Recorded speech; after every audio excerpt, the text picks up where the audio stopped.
자, 엘리야의 뒤를 이어서 이제 엘리사가 이제 사역을 이제 해 나가야 됩니다. 그러면 이제 엘리야의 뒤를 이어서 이제 이 선지자로서의 권위, 그 다음에 하나님의 말씀을 선포하는 자로서의 권위, 또 하나님의 일을 나타내는 권위, 이 권위가 이제 이 엘리사에게 있기 때문에 이 이제 엘리사에게 나타나야 하죠. 이제 이 엘리야의 권위가 엘리사에게 이제 나타나야 됩니다. 이것이 이제 어떻게 일어나는가, 어떻게 나타나는가를 오늘 이제 두 가지를 보면서 같이 좀 나누려고 합니다. 하나는 이제 축복과 치료의 사건이고요. 또 하나는 이제 정반대의 사건이죠. 저주와 심판의 사건, 이 두 가지를 좀 보려고 합니다. 자, 19절입니다. 그 성읍 사람들이 엘리야에게 말하되 우리 주인께서 보시는 바와 같이 이 성읍의 위치는 좋으나 물이 나쁨으로 토산이 익지 못하고 떨어지나이다. 자, 여기 그 성읍 사람들이 나옵니다. 그러니까 여기 그 성읍은 어딜까요? 이 성읍, 여기가 어디냐면 요거 바로 전에 보면 엘리사가 여리고에 머무는 중에 선지자의 제자들이 엘리야의 시신을 우리가 찾으러 50명의 용사를 보내게 해달라고 했었죠. 엘리야의 시신을 찾게 해달라고. 그래서 그들이 찾다가 결국 못 찾고 이제 돌아옵니다. 그것이 이제 엘리사가 여리고에 머무는 중에 있었던 일입니다. 그러니 그 성읍 사람들이라고 하는 것은 바로 그 여리고 성읍에 살고 있는 사람들입니다. 그러니까 이 이야기는 여리고에서 일어난 일입니다. 자, 여리고 하면 우리가 이제 자연스럽게 떠오르는 게 이제 가나안 정복 전쟁, 여호수아와 이스라엘 백성들이 요단을 건너서 첫 번째로 여기도 이제 이때도 요단 건넙니다. 요단을 건너서 첫 번째로 마주했던 성이 이제 이 여리고 성이고, 그 여리고 성이 이제 무너진 이야기가 가장 먼저 떠오르죠. 여리고 성이 분명히 무너졌을 텐데, 그죠? 무너졌을 텐데 지금 여리고 성에서 살고 있어요. 자, 이 여리고는 이 경제적으로나 이 전략적으로 봤을 때 굉장히 이제 중요한 위치에 있었기 때문에 이게 아마 고대학 국어학자들은 주전 7,000년경부터 이 성읍이 조성되어 있다라고 봅니다. 주전 7,000년경. 그러니 아주 오래전부터 여기에 이제 사람들이 도시를 이루면서 살았던 거예요. 그리고 이 여리고라고 하는 말, 이 종려나무가 많다라는 뜻이기도 해요. 이 여리고라는 말이. 그러니 종려나무가 많다. 뭐 요단강 옆이니까 뭐 물도 있겠다. 뭐 사람들이 살기 아주 좋은 곳이죠.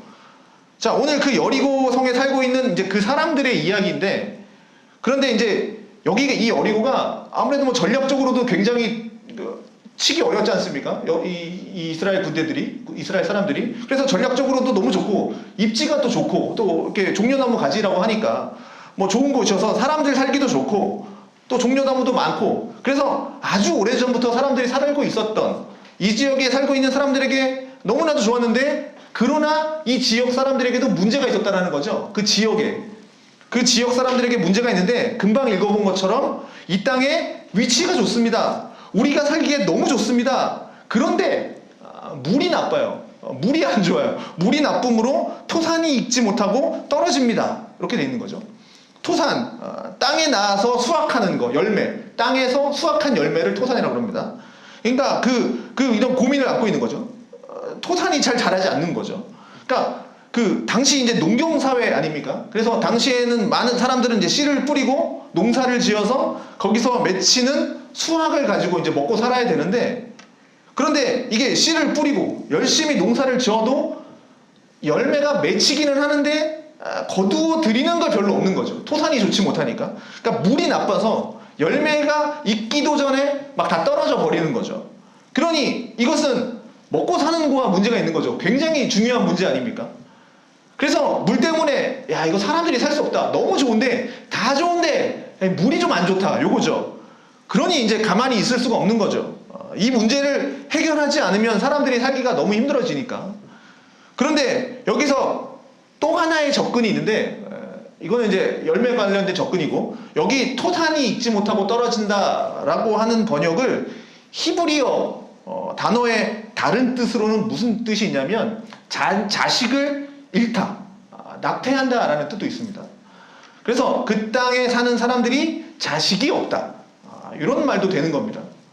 그러니까 농사를 지어서 열매가 맺혀야 되는데 열매가 떨어져 버렸으니 열매 결과가 없고, 또 그 땅에 살고 있는 가축들, 이 가축들이 새끼를 낳고 이렇게 막 번성해야 되는데 새끼를 낳지 못하고, 또 사람들도 자식을 낳아서 번성해야 되는데 자식을 낳지 못하고 낙태하게 되고 막 죽게 되고, 그러니까 이런 일들이 일어났다라는 거죠. 그러니 이 당시에는 농경사회 그리고 다산사회죠. 농경사회로서는 풍년이 계속적으로 이루어져야 되고 번성해야 되는 거고, 또 다산사회는 자녀를 많이 낳으면 많이 낳을수록 그게 이제 축복이니까. 근데 이제 이 두 개 다 안 되는 상황입니다. 이 여리고성이. 자, 그러니 이 당시 사람들에게 이만한 불행이 없죠. 엄청난 불행이죠. 먹고 사는 문제, 그리고 그리고 엄청난 이제 불행이 찾아온 거죠. 자, 그러니 이 여리고 사람들에서 입장을 정리해 보면 지금 이 지역은 살기는 너무 좋습니다. 그러니까 이 지역은 너무 좋습니다. 모든 걸 다 갖췄습니다. 그러나 사람 살기에도 너무 좋은데 그런데 물이 안 좋습니다. 요거죠. 농사도 못 짓고 자녀도 낳을 수 없습니다. 곧 우리는 살 수 없습니다. 이런 뜻이죠. 자, 그러니 생각을 해보십시오. 아무리 입지 조건이 좋고 좋은 곳에 산다고 해도 결국 우리가 그곳에서 생명을 이어갈 수 없다면 그건 아무리 좋아도 좋은 게 아니죠. 자, 그러니 여기서 우리가 보아야 할 건 뭐냐? 눈에 보기에 좋다고 해서 다 좋은 게 아니더라라는 겁니다. 그러니까 여리고는 눈에 보기에는 굉장히 좋은 곳이었습니다. 환경이 너무 좋은 곳이에요. 그런데 이제 이 환경대로 보이는 대로 살 수가 없었던 거죠.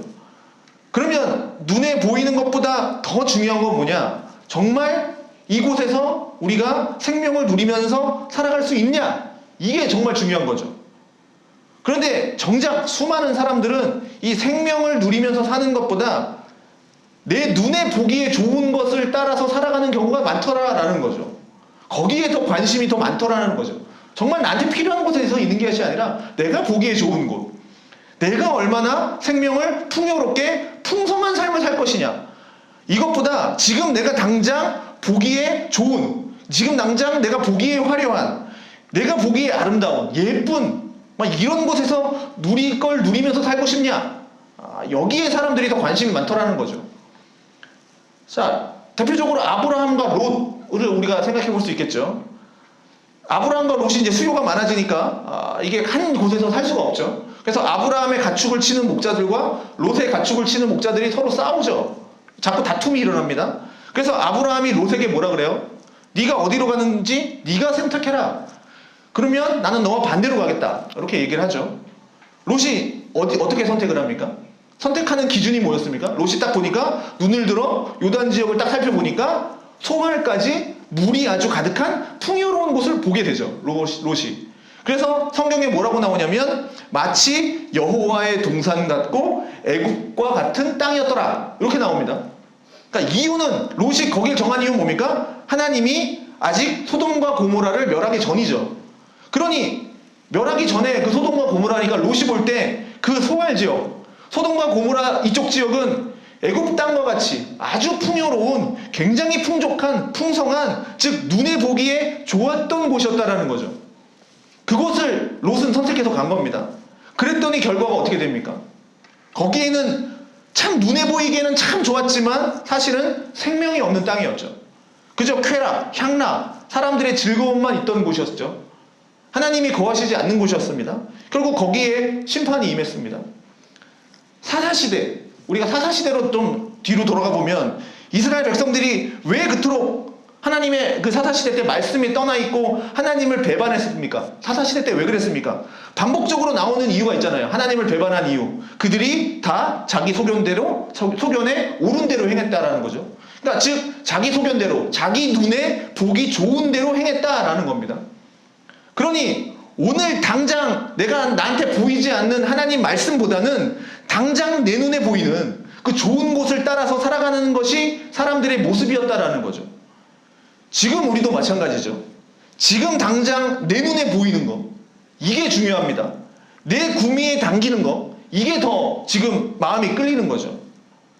그런데 처음엔 그렇게 좋아 보이고 그렇게 멋있어 보여서 그렇게 따라가서 거기에 정착하고 살다 보면 결국은 어떻게 돼요? 이내 결핍이 찾아오고 여기에는 생명이 없구나 라는 걸 깨닫게 돼요. 그래서 이 땅의 사람들은 그러면 그럴수록 어떻게 해요? 더 결핍이 오면 더 결핍이 올수록 거기서 눈에 더 좋아 보이는 것을 위해서 혈안이 되어서 삽니다. 거기서 결핍이 오니까. 그러면 그럴수록 더 어려운 삶이 또 주어지는 거죠. 그러면 우리는 어떻게 살아야 하는가? 고쳐야죠. 거기를 고쳐야죠. 눈에 보이는 것을 따라가는 것이 아니라 보이지 않는 하나님의 말씀을 따라서 살아가는 진정한 생명, 진정한 축복이 무엇인지를 찾으면서 살아가야 되죠. 잘못된 것을 고쳐야 되죠. 오늘 이 여리고 사람들이 그래서 나왔다라는 겁니다. 여리고 사람이 그렇게 나왔습니다. 물이 좋지 않아서 열매도 없고 자식도 못 낳고 이렇게 저주받은 인생을 사는 것과 같은 그들이 여호와의 선지자 앞으로 나와옵니다. 그리고 그 여호와의 선지자를 향해서 뭐라고 얘기합니까? 우리 주인이 보시는 바와 같이. 자기 주인이라고 또 얘기하고 있어요. 자, 그건 이 엘리사가 섬기는 여호와께서 이 문제를 해결해 달라라고 하는 거죠. 자, 여호와께서 이제 고쳐달라고 하는 겁니다. 자, 이에 엘리사가 이제 어떻게 하는지 한번 보십시오. 엘리사가 이르되 새 그릇에 소금을 담아 내게로 가져오라 하매 곧 가져온지라. 엘리사가 물 근원으로 나아가서 소금을 그 가운데에 던지며 이르되 여호와의 말씀이 내가 이 물을 고쳤으니 이로부터 다시는 죽음이나 열매 맺지 못함이 없을지니라 하셨느니라 하니. 자, 엘리사가 이제 어떻게 합니까? 이렇게 하죠.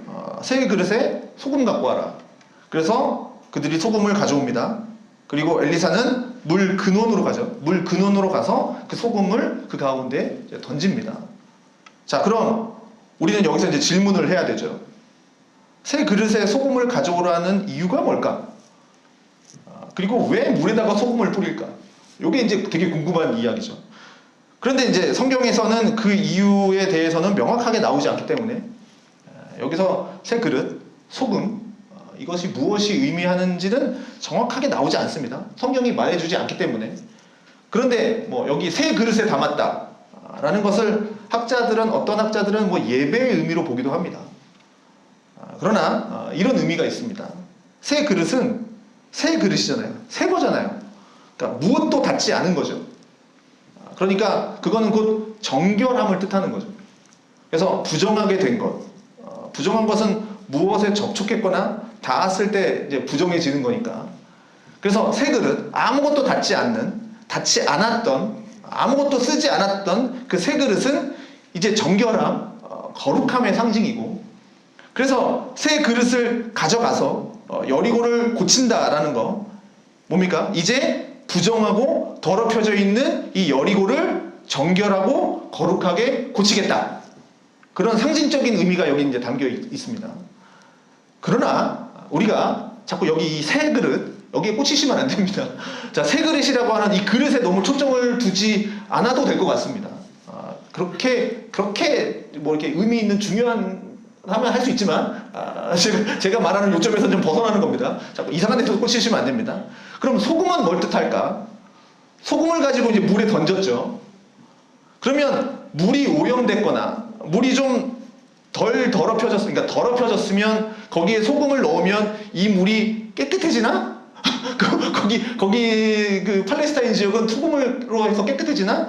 라는 생각을 또 하게 되고, 만약에 우리도 물 안 좋잖아요. 사는데 물이 좀 좋지 않아요. 그러면 필터 쓰지 말고 소금을 들고 필터 사이에다가 소금을 넣어서 던지면 그 물이 깨끗해집니까? 그런 의미는 아니겠죠. 소금을 넣어서 물이 깨끗해지는 의미는 아니겠죠. 그러니 소금이 뭐 물에 들어가서 뭐 화학작용을 일으켜서 뭐 물을 바꾸었다, 그런 의미는 아니겠죠. 소금이 가지고 있는 상징적인 의미가 있는 거겠죠. 구약에 보면 이 소금은 뭐라고 연결이 되냐? 소금은 뭐와 연결이 되냐면 하나님의 언약과 연결이 됩니다. 그릇은 이렇게 정결과 연결이 되고, 그다음에 소금은 하나님의 언약과 연결됩니다. 예를 들어 민수기 18장 19절, 이스라엘 자손이 여호와께 거제로 드리는 모든 선물은 내가 영구한 몫의 음식으로 너와 내 자녀에게 주노니 이는 여호와 앞에 너와 내 후손에게 영원한 소금 언약이니라. 이렇게 나옵니다. 소금 언약. 자, 역대하 13장 5절에도 나옵니다. 여호와께서 소금 언약으로 이스라엘 나라를 영원히 다윗과 그의 자손에게 주신 것을 너희가 알 것이다. 이게 소금, 그러니까 언약과 연결되고 있습니다. 자, 구역에 보면 5가지 제사가 나오는데요. 아시죠? 번제, 소제, 화목제, 속제제, 속건제 이렇게 나오지 않습니까? 5대 제사가 나오는데 그 중에서 짐승을 바치지 않고 곡식으로 드리는 제사가 있습니다. 그게 이제 소제라고 합니다. 그러면 이 소제는 곡식으로 드리는 건데, 이 곡식으로 드릴 때 넣지 말아야 할 것이 있습니다. 누룩을 넣지 말라 그랬습니다. 부패하시니까. 자, 그런데 넣으라고 한 건 있습니다. 넣지 말라고 한 거는 이제 저거고, 누룩이고, 넣으라고 한 건 뭡니까? 곡식으로 드리는 제물에 소금을 넣으라 그랬습니다. 이게 바로 하나님과의 언약이 있기 때문에 그래요. 그러면 소금은 곧 뭡니까? 영원한 언약을 상징하고 있고, 그래서 제물에 소금을 뿌리는 거는 그 제물을 드리는 그 예배자가 하나님과 이제 영원한 언약 관계에 있다라는 걸 보여주는 겁니다. 그래서 그 소금을 친 제물을 여호와 하나님께 드림으로써 이 예배를 드리는 그 예배자는 이제 언약을 맺었잖아요. 하나님이 나를 절대로 버리지 않을 거야 라고 하는 하나님의 영원한 언약을 기억하는 것이고, 또 그 언약법을 이제 하나님도 지키셔야 되지만 우리도 지켜야 되는 거죠. 지켜야 한다라는 것을 이 소금을 통해서 깨닫게 되는 거죠. 그런 의미에서 이제 소금이 담겨 있는 건데, 어쨌든 이 엘리사가 소금을 가지고 이제 물에 넣습니다. 그런데 중요한 건 이거예요.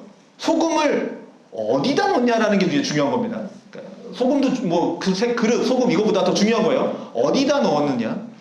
이스라엘 백성들이 애굽에 나와서 홍해를 건너서 광야로 들어갈 때 바로 나오는 것이 뭐였습니까? 물이 없어서 쓴 물을 먹었죠. 마라의 쓴 물 아시죠? 그때에도 물이 너무 쓰니까 이스라엘 백성들이 막 물이 쓰다고 불평하죠. 그때 하나님께서 뭐라고 하셨나요? 모세에게 나무 하나를 가져다가 그 물에 던져라 라고 했거든요. 그랬더니 물이 달아졌습니다. 그럼 그때는 나무를 던졌고 여기는 지금 소금을 던졌습니다. 그러니까 여기서 우리는 뭐 소금이냐 나무냐 이게 중요한 게 아니라 이걸 어디다 던졌느냐가 중요한 겁니다. 그게 더 중요해요. 자, 어디다 던졌습니까? 어디다가? 네, 어디다 던졌습니까? 물의 근원으로 갔습니다. 물의 근원으로 갔어요. 만약에 끝 지점에서 그냥 물 나오는 데서 이 부분만을 고친다라고 한다면 이거는 임기응변이 될 수밖에 없죠. 그 부분만 고치는 거니까. 지금 당장 힘들고 어렵기 때문에 지금 당장 요 문제, 요 문제만 해결할 수 하면 어느 정도 우리는 살 수 있다. 그래서 여기를 고쳤어요. 그래서 그 물을 고쳤어요. 그랬더니 올해 농사는 잘 돼요. 그런데 근원을 고치지 않으면 다음 해에도 흘러내려오는 그 물은 나쁜 물이겠죠. 그러니까 다음 해의 농사는 또 안 되겠죠. 우리가 인생을 살면서 겪게 되는 그 어려움에서 그냥 그때그때만을 고쳐나가는 게 문제가 아니라 근원을 찾아야 된다는 거거든요. 그래서 예수님께서 또 너의 병이 고쳐졌다 얘기 안 하고 너의 죄가 사해졌다 이렇게 얘기하잖아요. 근원을 고치시는 거잖아요. 그러면 엘리사가 그 근원에 가서 소금을 넣었습니다. 그러면 우리 인생에서의 어려움의 문제의 근원은 무엇일까요? 이들이 물이 나쁘고 그래서 열매도 없고 출산도 못하는 그런 어려움을 겪듯이 우리 인생에도 어렵고 힘들고 괴로운 일들을 겪고 있을 것인데, 그러면 정상적인 사람이라면 내가 겪고 있는 이 문제를 해결하고 싶죠. 다 해결하고 싶습니다. 그래서 오늘 이렇게 나와서 예배 드리는 것도, 우리가 나와서 기도하는 것도, 그리고 이 여리고 사람들이 이 선지자 앞에 나와서 이 문제를 해결해 달라고 하는 것도 그냥 그 문제, 내가 지금 겪고 있는 그 문제 자체를 고쳐달라고 하는 게 아니라 문제의 근원을 고쳐달라는 겁니다. 그러니 내 인생의 문제의 근원은 어디에 있습니까? 그걸 고쳐지지 않으면 내 인생이 해결되지 않습니다. 내 인생은 바뀌지 않습니다. 그러니 거기를 고쳐주십시오. 여러분들에게 있어서 문제의 근원은 어디입니까? 그게 무엇인가요? 그러니 우리는 근원으로 가야 됩니다. 환경으로 인해서 우리가 어려움이 찾아오지만, 그 환경으로 인해서 어려움을 당하지만 결국은 내 마음을 들여다 봐야 돼요. 내 마음 깊은 곳을 봐야 돼요. 내가 지금 뭘 원하고 있는지, 내가 무엇 때문에 힘들고 있는지. 그러면 그 내 마음속에 깊은 곳에 있는 쓴뿌리들이 보이죠. 무엇 때문에 내가 지금 힘들어가 있고, 무엇 때문에 내가 지금 상처받고 있고, 무엇 때문에 지금 하나님과의 관계가 깨져 있고, 무엇 때문에 이렇게 힘겨운 인생을 살고 있는지, 고치려 해도 고쳐질 수 없는 그 인생을 살고 있는지, 내 인생, 내 마음, 그 마음의 근원이 있어요. 거기에다가 지금 소금을 뿌리는 겁니다. 그 근원에다가. 그런데 이거는 소금이 고친 게 아니죠. 결론적으로 무엇이 이 물을 고친 겁니까? 엘리사가 가지고 있는 뭐 자신의 능력으로 고친 겁니까? 그러면 우리는 엘리사와 같은 능력 있는 그런 선지자 찾아가면 되죠. 엘리사가 고쳤다 그러면 그런 용한 그런 사람 찾아다니면 됩니다. 근데 그것도 아닙니다. 무엇으로 고쳤습니까? 21절에 지금 뭐라고 얘기합니까? 21절에 소금을 던져서 엘리야가 이렇게 말하죠. 여호와의 말씀이 내가 이 물을 고쳤으니 이로부터 다시는 죽음이나 열매 맺지 못함이 없을지니라. 이거죠. 그러니 뭐 새 그릇에 소금을 담아서 물 근원에 가서 소금을 던졌는데 너무 우리는 이제 여기에 집착을 해서 새 그릇이 뭘까? 내 인생의 새 그릇은 뭘까? 소금이 뭘까? 그럼 내 마음에다가 소금을 뿌려야 되겠구나. 안 좋은 데 있으면 소금을 뿌려야 되겠구나. 그런 것이 아니라 핵심이 뭐냐는 거죠. 핵심. 여기서 핵심. 하나님의 말씀이라는 겁니다. 하나님의 말씀이 고치셨다라는 겁니다.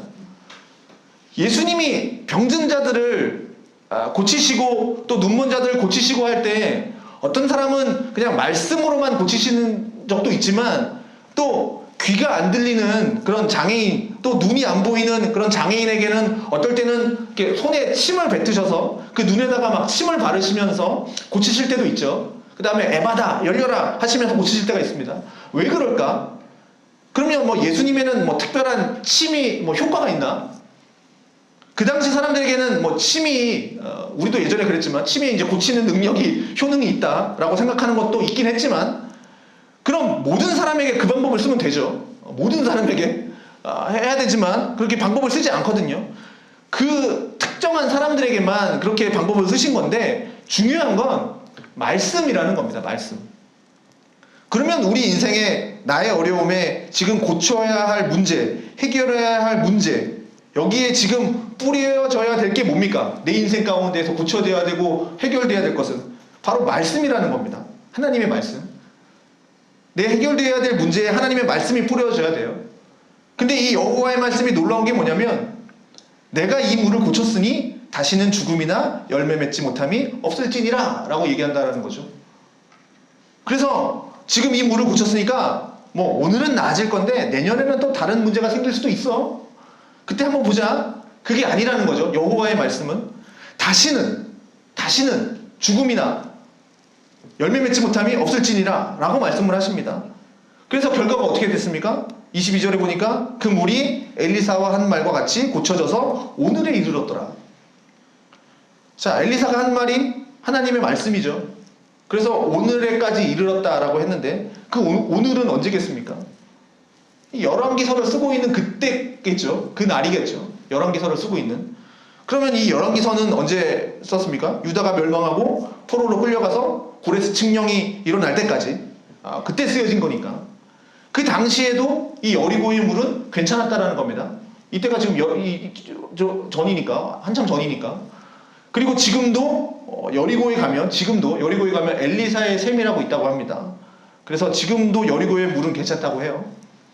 그러니까 하나님의 말씀이 임하면 다시는 죽음이나 열매 맺지 못함이 없으리라 라고 하는 그 결과가 나타나는 겁니다. 이게 말씀의 능력이라는 거죠. 이것이 엘리사가 선지자의 직을 이어받아서 사람들에게 행했던, 사람들 앞에서 행했던 첫 번째 기적이 되는 거죠. 물론 물도 가르고 했지만 그 전에 뭐 물도 가르고 했던 것이 나타나긴 했지만 사람들 앞에서 이제 하나님의 말씀을 나타내는 권위자로서 선지자로서 이 일을 이제 시작을 한 겁니다.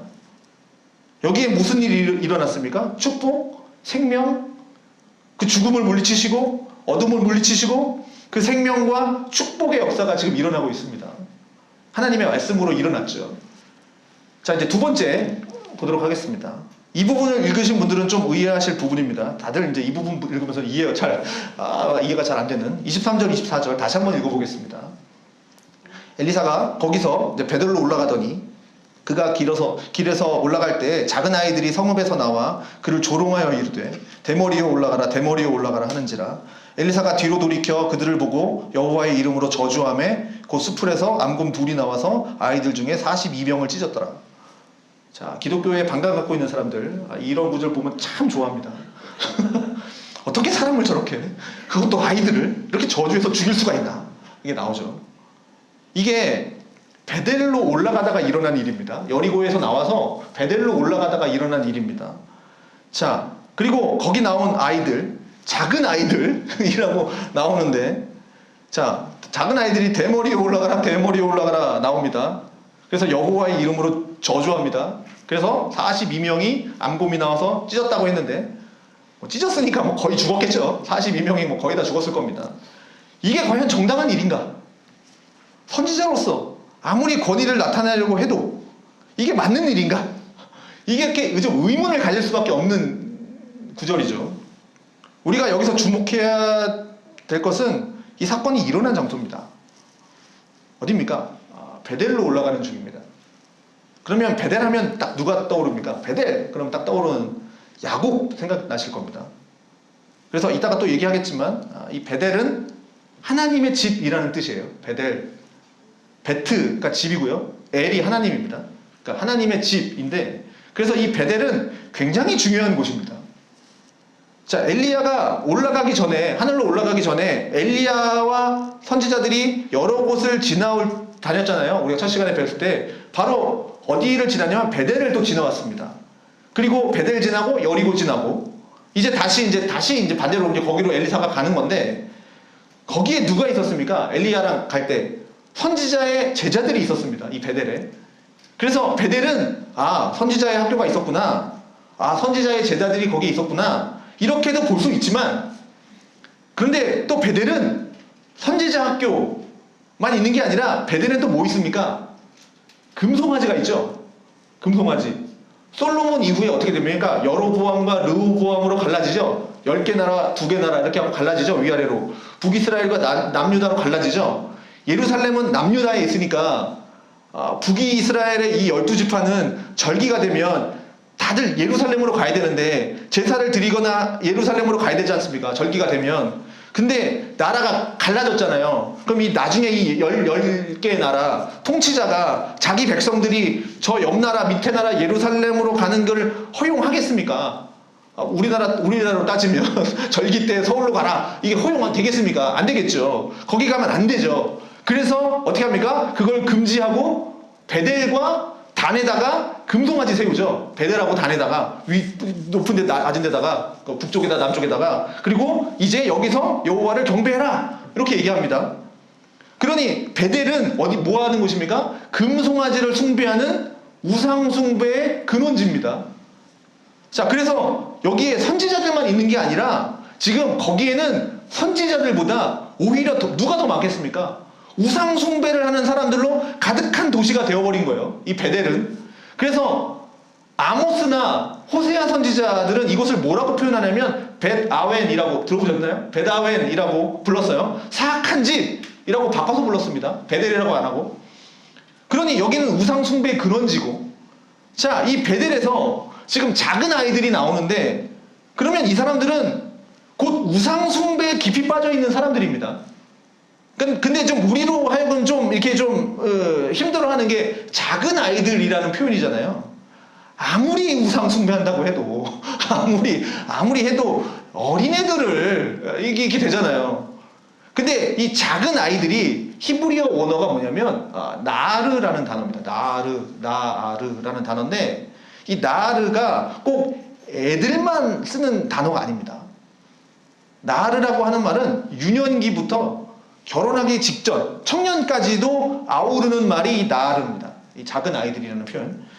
그리고 엘리사의 사원이 누굽니까? 게하시죠. 나중에 이제 게하시 나오겠지만 게하시라는 사원이 등장하는데, 이 사원 게하시도 나르입니다. 그러니까 나르라는 뜻은 사환, 종, 뭐 또 이런 뜻도 있어요. 그래서 여기 나온 이 작은 아이들이 정확하게 몇 살인지는 모릅니다.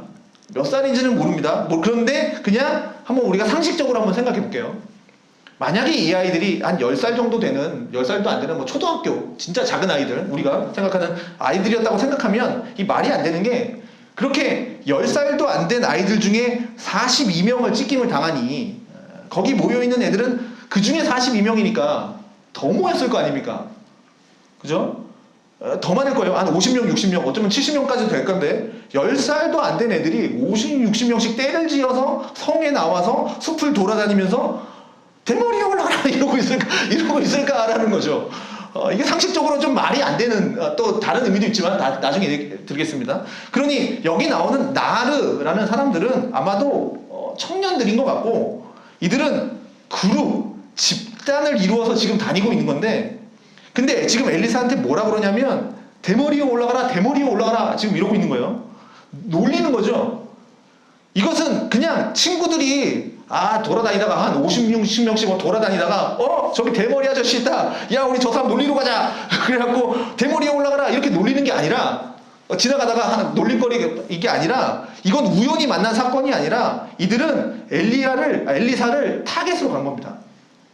그리고 엘리사를 향해서 대머리에 올라가라 이렇게 조롱하고 있는 건데 그러니까 너 머리 빠졌다 지금 그런 식으로 놀리는 게 아니에요. 너 머리 빠졌다 야 너 대머리다 뭐 그렇게 놀리는 게 아니라 이 대머리는 뭘 뜻하냐면 이 문화 속에서 대머리는 사기꾼이에요. 사기꾼. 야 너 가짜야 지금 이러는 겁니다. 지금 이걸 말하고 있는 거예요. 야 이 사기꾼아 이 가짜야 네가 지금 여기가 어디라고 여기를 와 올라가라 지금 이러고 있는 거예요. 어디로 올라가라는 겁니까?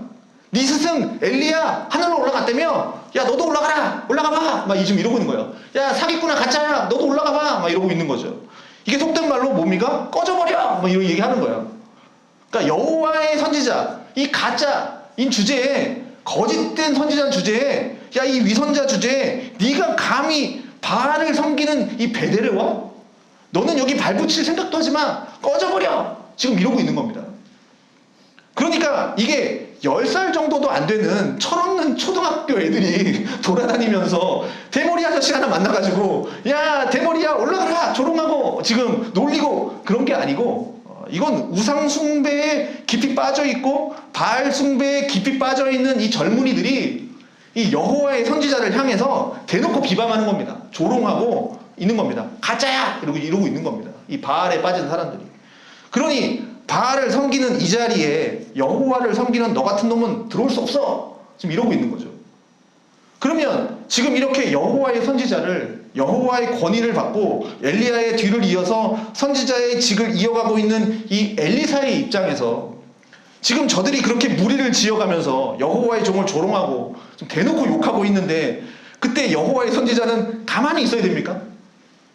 이건 엘리사에 대한 개인적인 조롱이 아닙니다. 이것은 하나님을 향한 조롱이에요.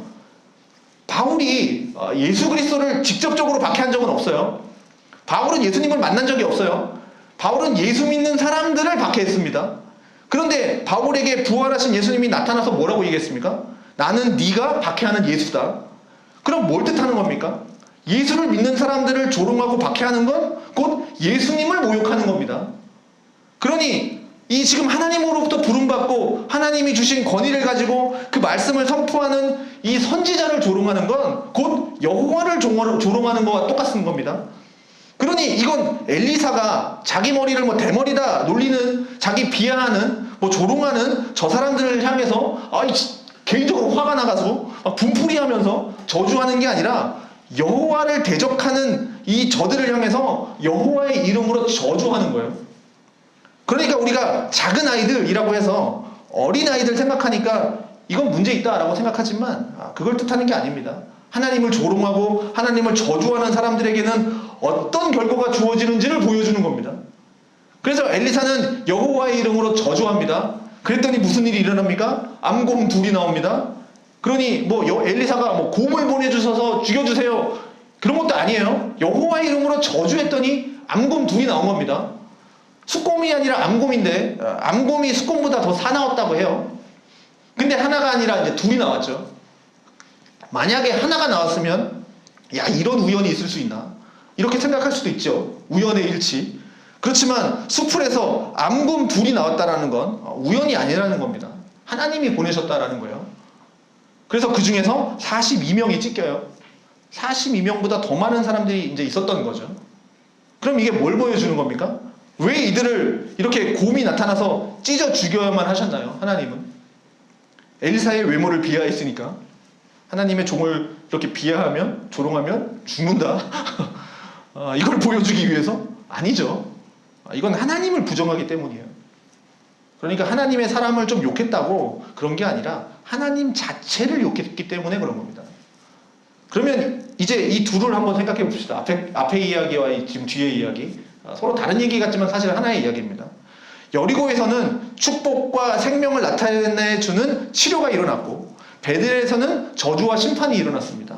한 선지자를 통해서 지금 두 가지 일이 일어났는데, 이것은 여호와를 믿지 못하는 우상 숭배하는 자들, 이 문제라는 겁니다. 여리고, 다시 한번 생각해 볼게요. 여리고는 여호수아와 이스라엘 백성들이 성을 돌아서 성을 무너뜨렸습니다. 그렇게 해서 하나님이 주신 땅이 여리고예요. 여리고성을 무너뜨려서, 그렇게 해서 무너진 그 여리고성을 향해서 여호수아가 했던 맹세가 뭐냐면, 누구든지 일어나서 이 여리고성을 건축하는 자는 여호와 앞에서 저주를 받을 거다. 그래서 그 기초를 쌓을 때 그의 맏아들이 이를 것이고, 그 문을 세울 때 그 막내 아들을 이르리라 라고 여호수아가 여기서 저주를 했답니다. 선포했죠. 이것이 여리고성이 무너진 다음에 여호수아와 이스라엘 백성들이 한 맹세였습니다. 그런데 지금 여기 여리고는 무너진 상태인데 지금 사람들이 다시 살고 있어요. 그 말은 뭡니까? 누군가 여리고를 재건했다는 얘기입니다. 누가 한 겁니까? 열왕기상 16장에 나오죠. 아합 왕 때입니다. 요거 전에 엘리야 때가 아합 왕 때 아닙니까? 아합 왕 이세벨 이때 얼마 전이죠. 베델 사람 히엘이라고 하는, 베델 사람이에요 이 사람도. 베델 사람 히엘이라고 하는 사람이 여리고성을 건축하는데, 그 터를 쌓을 때 맏아들이 죽죠. 아비람이라는 맏아들이 죽습니다. 여호수아가 했던 맹세대로 맏아들이 죽어요. 그럼 우리 같으면 그 저주가 떠오를 거 아닙니까? 그 저주가 뭐 그때만 끝났겠습니까? 계속 이렇게 왔을 거 아니에요. 구전돼서 하나님이 살아계시는구나, 여기서 멈춰야겠구나 하겠지만, 근데 계속해요. 그래서 성문 세울 때 막내 아들 수굽이라는 막내 아들이 죽어요. 저주대로 죽습니다. 그래서 여호와께서 이 눈의 아들 여호수아를 통해서 하신 말씀처럼 되었다라고 열왕기상 16장에 나옵니다. 이게 사람이라는 거죠. 이상하죠. 자기 아들이 죽었는데 근데 또 성을 쌓아요. 또 자기 아들이 죽는데 또 성문 달아요. 그냥 위협이 아니라 실제로 죽었는데, 이게 사람이라고요. 왜 이렇게까지 하겠습니까? 이 사람에게 있어서, 이 히엘이라는 사람에게 있어서 중요한 게 뭐냐? 내 아들이 죽더라도 나는 이 성 쌓아서 내가 누리고 싶은 거 다 누려야 되겠다, 이러는 거예요. 이게 사람이라는 겁니다. 그러니 사람은 자기 아들을 그렇게 중요하게 여기지 않았고, 그렇게 중요하게 여기지 않으니까 아들을 잃더라도 이렇게 했겠지만, 우리는 무엇을 잃어가면서 우리가 원하는 것을 지금 찾고 있습니까? 우리는 무엇을 빼앗기면서 정말 내가 누리고 싶은 걸 찾아다니면서 살아가고 있나요? 이게 우리의 모습이라고요. 우리가 사는 모습.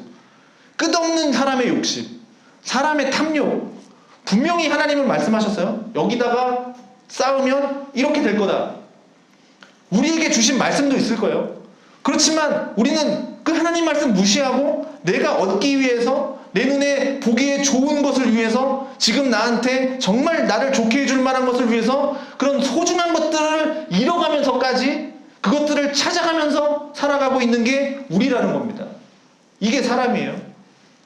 근데 하나님은 이 여리고의 사람들이 들어올 때, 이스라엘 백성들이 여리고성에 들어올 때 그 여리고를 무너뜨리신 이유는 무엇입니까? 왜 여리고성을 무너뜨렸습니까? 하나님은 무엇을 기대하면서 그들에게 그 여리고성을 돌고 여리고성이 무너지는 기적을 일으키셨을까요? 무엇을 바라셨을까요?